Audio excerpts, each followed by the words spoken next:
প্রিয় দর্শক আসসালামু আলাইকুম। ইমরান এগ্রো ইউটিউব চ্যানেলে আপনাকে স্বাগতম। দর্শক কেমন আছেন সবাই? আশা করছি সকলে অনেক অনেক ভালো আছেন। আলহামদুলিল্লাহ আমিও অনেক ভালো আছি। তো আমার সামনে দেখতে পাচ্ছেন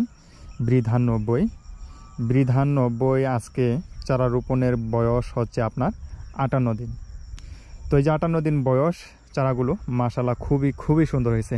বৃধান 90 আপনাদেরকে আমি বলেছিলাম যে বৃধান 90 আমার একটা পছন্দের একটা ধান। পছন্দ হওয়ার কারণ একটাই, সেটা হলো একটা যদি ভালো রকম দাম পাওয়া যায়, অনেক সময় ভালো রকম দাম পাওয়া যায় মার্কেটে, তো দামের দিক দিয়ে অনেকটা আগে থাকে এই যে বৃধান 90। তো এই ধান একেবারে দেখতে আপনার চিনিগুড়া ধানের মতো, একদম হুবহু চিনিগুড়া চাল এই ধান থেকে তৈরি হয়। তো যার কারণে এটার বাজারের ডিমান্ড কিন্তু খুবই ভালো থাকে। তো আমি বেশ কয়েক বছর থেকে চাষাবাদ করে আসতেছি, তবে গত বছর একটু ডস খাইছি। ডস বলতে আপনার দামের দিক দিয়ে কিন্তু তেমন একটা দাম পাই নাই, যার কারণে একটু লাভটা কমে গেছিলো। তো গত বছরের আগের বছরের কথা যদি বলি মানে প্রচুর লাভবান হয়েছিলাম এই বৃধান 90 চাষাবাদ করে। তো যাই হোক, ভিডিওর মূল কথায় আসা যাক। বর্তমান সময়ে আমরা যারা বোরো ধান চাষ করেছি, মাঠে এখন সবারই ধান একদম মেচুর অবস্থা, আর 15-20 দিন গেলে হয়তো অনেকের ধান বের হতে শুরু করবে।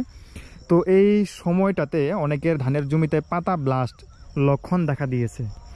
তো এই যে ধান বের হবে ভাব, শুধুমাত্র যে এই সময়ে যে ধানের পাতা ব্লাস্ট লক্ষণ দেখা দেয় মোটেও কিন্তু তা নয়। এটা ধানের যে কোনো বয়সে কিন্তু পাতা ব্লাস্ট হতে পারে।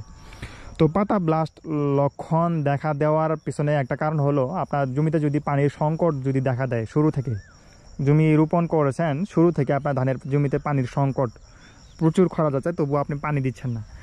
এছাড়াও অনেক সময় দেখা যায় আপনি যেই বীজ থেকে চারাগুলো তৈরি করেছেন, সেই বীজ যদি পূর্বের কোনো ব্লাস্ট রোগে আক্রান্ত জমি থেকে সংরক্ষণ করা হয়ে থাকে, তো সেই ক্ষেত্রে কিন্তু এই যে পরবর্তীতে এই ধরনের লক্ষণ কিন্তু দেখা দিতে পারে।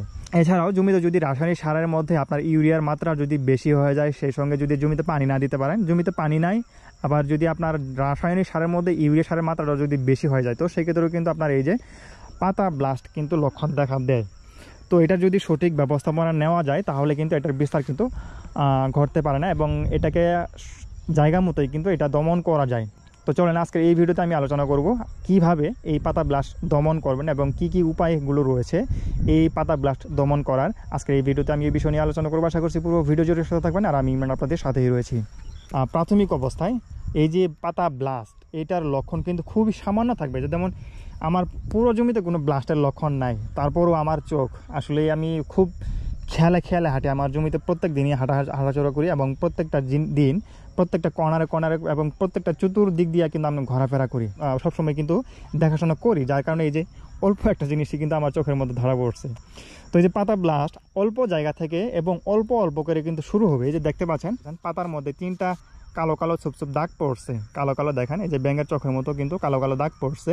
তো এটাই হচ্ছে পাতা ব্লাস্টের একটা লক্ষণ। দেখবেন আপনার জমিতে যদি পাতা ব্লাস্ট হয় বা হওয়ার চান্স যদি থাকে, তো সেই ক্ষেত্রে দেখবেন আপনার জমিতে দেখবেন এই যে কোনো একটা কর্নার থেকে বা জমির মাঝ বরাবর অংশ থেকে কিন্তু এরকম কালো দাগ নিয়ে শুরু হবে, এবং এটা আস্তে আস্তে এই যে 2টা দাগ থেকে 3টা দাগ, 3টা দাগ থেকে 4টা দাগ, এবং 4টা দাগ থেকে এক সময় দেখা যায় পুরো পাতায় কিন্তু ছেড়ে যাবে। এক সময় দেখা যাবে এই পাতায় কিন্তু নষ্ট হয়ে যাবে, পুড়ে যাবে। যাই হোক, আমাদের জমি যাতে এরকম না হয়, তার জন্য আমাদের কি ব্যবস্থাপনাগুলো আছে। এই যে পাতা ব্লাস্ট যদি আপনার জমিতে দেখা দেয় বা শুরু হয় জমির কোনো এক অংশে, তো সেক্ষেত্রে আপনাকে যত দ্রুত সম্ভব আপনাকে জমিতে পানি নিশ্চিত করতে হবে। পানি কোনোভাবেই সংকট দেওয়া যাবে না এই রোগ থাকাকালীন। মনে রাখবেন, পানি কোনোভাবে সংকট দেওয়া না, প্রচুর পরিমাণ পানি দিতে হবে। এবং আপনাকে দ্বিতীয় যে কাজটি করতে হবে, সেটা হলো আপনার জমিতে অতিরিক্ত 7 থেকে 8 কেজি হারে, প্রতি 33 শতক জমির জন্য 7 থেকে 8 কেজি হারে আপনারা পটাশ সার ছিটিয়ে দিতে পারেন।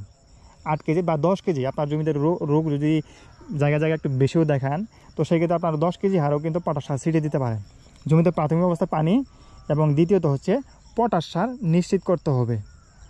33 শতক জমির জন্য 7 থেকে 8 কেজি অথবা 10 কেজি পর্যন্ত আপনারা পটাশ সার দিতে পারেন। এবং পটাশ সারটা আপনারা দিবেন হচ্ছে দুপুরবেলা, একদম রৌদ্রোজ্জ্বল দিনে দুপুরবেলা, যখন আপনার ধান গাছ শুকনো থাকবে, শুকনো অবস্থায় ধান গাছে ছিটিয়ে দিবেন। তো এটা গেল আপনার দ্বিতীয় পরিচর্যা। এবং তৃতীয় নম্বর যে কাজটি আমাদের করতে হবে, সেটা হলো আমাদেরকে ভালো মানের একটা ছত্রাকনাশক ব্যবহার করতে হবে। কী ধরনের ছত্রাকনাশক? বাজারে আপনারা টেপোকোনাজল এবং ট্রাইফ্লক্সিস্টোবিন গ্রুপের ছত্রাকনাশক পাবেন, বা ট্রেবোকোনাজল, ট্রাইফ্লুক্সাস্ট্রবিন গ্রুপের ছত্রাকনাশক পাবেন, বা এই জাতীয় গ্রুপের আরও যে অন্যান্য যে ছত্রাকনাশকগুলো রয়েছে, যেমন বাজারে আবার নাটিভু পাবেন, ট্রুপার পাবেন, স্ট্রোমিন পাবেন, সেলটিমা পাবেন, অথবা আপনারা মিস্টার টপ পাবেন, নাভারা পাবেন। এই ধরনের যে ছত্রাকনাশকগুলো রয়েছে, এই ধরনের ছত্রাকনাশকগুলো আপনারা মাত্রা অনুযায়ী আপনারা আপনাদের জমিতে বিকেলবেলা এরকম একদম শেষ বিকেলে আসবেন, জমিতে এসে ধান গাছ ভিজিয়ে প্রতি 10 শতক জমির জন্য একটা করে ট্যাঙ্কি করবেন, যাতে করে ধান গাছ ভিজিয়ে আপনার গোড়া পর্যন্ত ধান গাছ ভিজিয়ে একদম সুন্দরভাবে স্প্রেগুলো হয়। রোগের প্রকোপ যদি বাড়তে থাকে, বিস্তার যদি বাড়তেই থাকে, বিস্তার যদি হতেই থাকে, তো সেই ক্ষেত্রে আপনারা দুটাই স্প্রে করতে পারেন। প্রথম স্প্রে যেই দিন আপনারা করবেন সেই দিন থেকে হিসাব করে 5 দিন পরে, আর রোগের লক্ষণ যদি কম হয় তো সেক্ষেত্রে আপনারা দ্বিতীয় স্প্রেটা 7 দিন পরে আপনারা গিয়ে করবেন। আর যদি দেখেন যে আপনার রোগের লক্ষণ বাড়তেই আছে, তো সেক্ষেত্রে আপনারা 5 দিন পরে আপনারা দ্বিতীয় স্প্রে আবার করবেন।